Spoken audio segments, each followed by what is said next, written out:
નમસ્કાર. ગુજરાતના હવામાનને લઈને એક મોટા સમાચાર છે. જો કોઈ ગુજરાતમાં રહેતું હોય કે પછી આવનારા દિવસોમાં ત્યાં જવાનો પ્લાનિંગ હોય તો આ વાત ખાસ ધ્યાનમાં રાખવા જેવી છે. હવામાન વિભાગે આવનારા 3 દિવસ માટે વરસાદની આગાહી કરી છે. તો ચાલો આપણે વિગતવાર જાણીએ કે કયા વિસ્તારોમાં અને ક્યારે વરસાદની શક્યતા છે. જી હા, આ કોઈ 1-2 કલાકની વાત નથી. એક વેધર સિસ્ટમ સક્રિય થઈ છે અને એના કારણે પૂરા 3 દિવસ સુધી ગુજરાતના વાતાવરણમાં એક મોટો ફેરફાર જોવા મળી શકે છે. તો આ 3 દિવસો છે 18, 19 અને 20 માર્ચ. આ 3 દિવસોમાં ક્યારે અને ક્યાં વરસાદની શક્યતા છે? ચાલો આપણે એક પછી એક તારીખ પ્રમાણે આખી વિગતોને સમજીએ.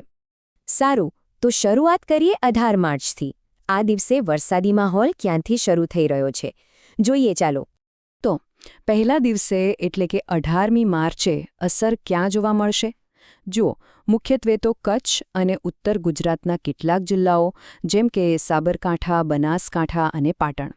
અને એટલું જ નહીં, સાથે સાથે સૌરાષ્ટ્રના મોરબી, જામનગર અને દેવભૂમિ દ્વારકામાં પણ વરસાદી માહોલ રહી શકે છે. અને હા, આ માત્ર હળવા છાંટા નહીં હોય.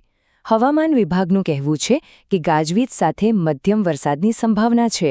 મતલબ કે વીજળીના કડાકા ભડાકા સાથે થોડા સમય માટે સારા એવા વરસાદી ઝાપટા પડી શકે છે. હવે આગળ વધીએ અને વાત કરીએ 19 માર્ચની. જો 18 તારીખે વરસાદની માત્ર શરૂઆત જ હતી, તો 19મી તારીખે આ સિસ્ટમ એની પીક પર એટલે કે ચરમસીમા પર પહોંચતી દેખાઈ રહી છે. આ દિવસ સૌથી મહત્વનો બની શકે છે. હવે જરા આ યાદી જુઓ. કચ્છથી લઈને સૌરાષ્ટ્રના લગભગ તમામ જિલ્લાઓ આવી ગયા. રાજકોટ, જૂનાગઢ, ભાવનગર અને ત્યાંથી આગળ વધીને દક્ષિણ ગુજરાતમાં વડોદરા, સુરત અને ડાંગ સુધી.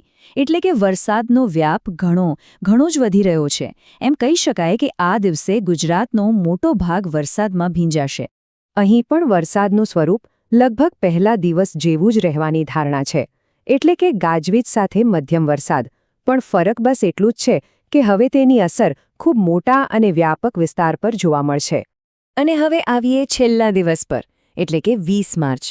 આ દિવસે આ વરસાદી સિસ્ટમ ધીમે ધીમે વિદાય લેતી જોવા મળશે. ચાલો જોઈએ કે અંતિમ દિવસે તેની અસર ક્યાં અને કેવી રહેશે. તો ત્રીજા દિવસે વરસાદનું જોર સૌરાષ્ટ્ર અને દક્ષિણ ગુજરાત પરથી ઓછું થઈને ફરી પાછું ઉત્તર પૂર્વ ગુજરાત તરફ કેન્દ્રિત થતું દેખાય છે, જેમાં કચ્છ, બનાસકાંઠા, સાબરકાંઠા અને મહીસાગર જેવા જિલ્લાઓનો સમાવેશ થાય છે. અહીં પણ ગાજવીજ સાથે છૂટાછવાયા વરસાદની શક્યતા તો છે જ. જોકે તેની તીવ્રતા અને એનો વિસ્તાર બંને બીજા દિવસ કરતાં ઓછો રહેવાની પૂરી સંભાવના છે, કારણ કે હવે આ સિસ્ટમ ધીમે ધીમે નબળી પડી રહી છે.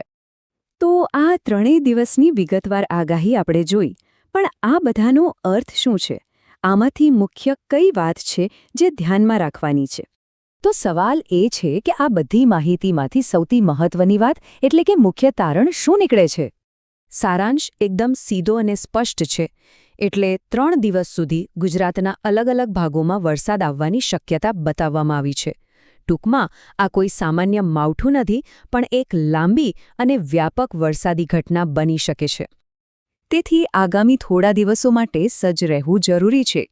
ભલે ગરમીથી થોડી રાહત મળે, પણ મુસાફરીનું આયોજન કરતી વખતે અથવા ખેતીના કામકાજમાં હવામાનને ધ્યાનમાં રાખવું ખૂબ જરૂરી છે.